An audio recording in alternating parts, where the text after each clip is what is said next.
2, 3, 4, 5, 6, 7, 8, 9, 10, 11.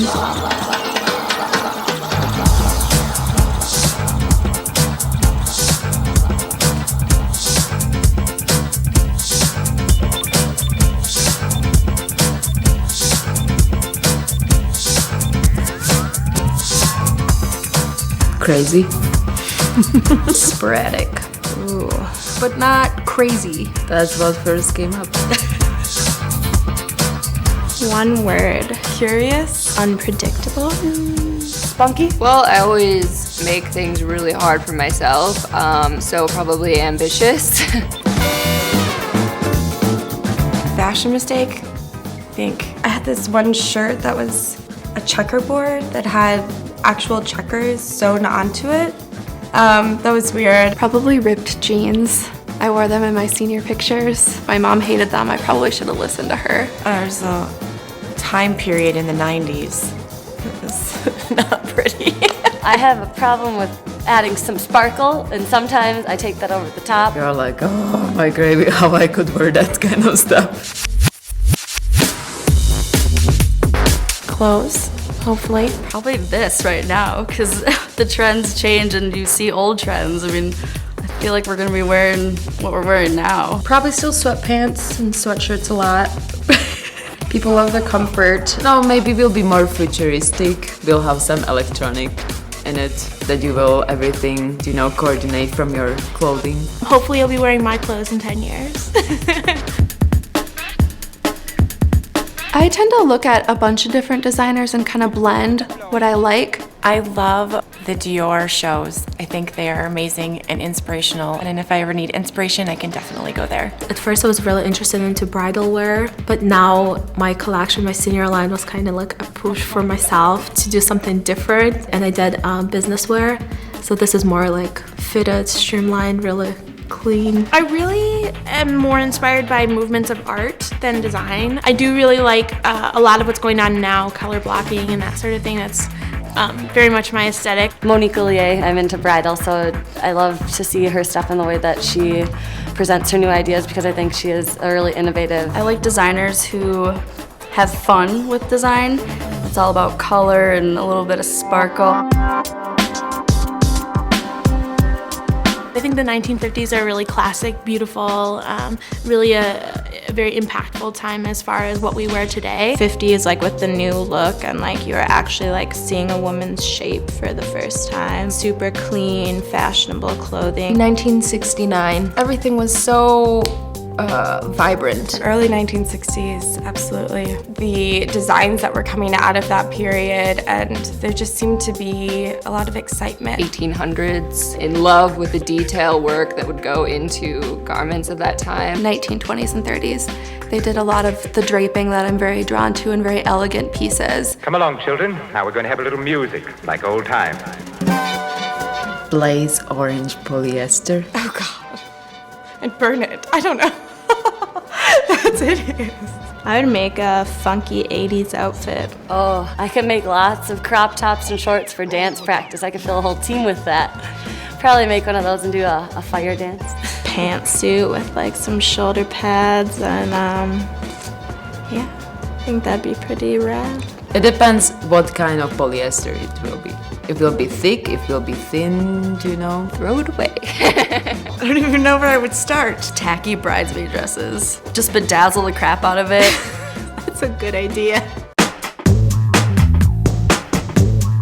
Make sure this is what you want to do. It'll get really frustrating half the time. I think you have to have a lot of passion and dedication. Know all the rules, keep them how they are, and then once you know them, then you break them. Be prepared to not sleep.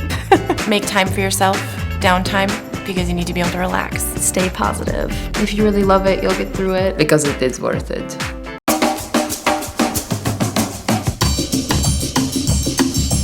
Dance parties. We're dancing around in these like African dresses. Keeping everyone energized when we know that we had a deadline and we had to be in here really late. Definitely gonna miss not sleeping for days. We play the music really loud. That keeps us going. Lacking sleep and like really hyper. Definitely a lot of caffeine-fueled evenings. One of the girls is making wedding dresses and we always try them on. A couple of us have been married to the male dress forms. Just laughing like it's not at school, it's just some extracurricular activity. It was so interesting how we became sort of really close to each other and like helping each other. We really have bonded as a family, I think.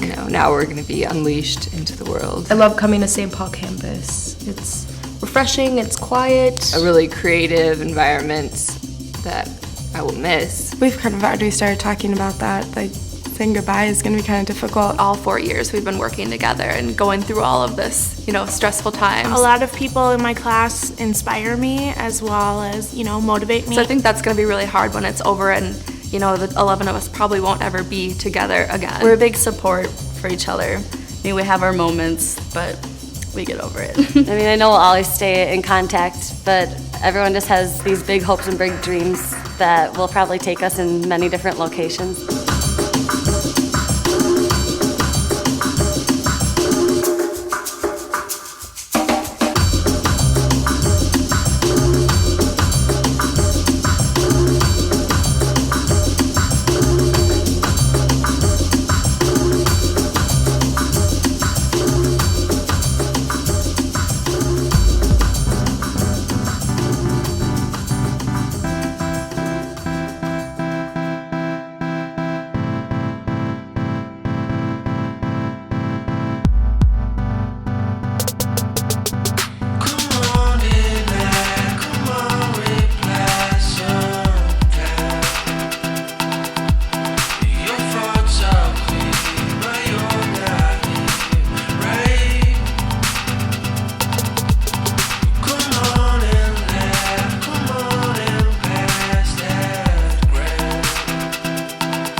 it feels.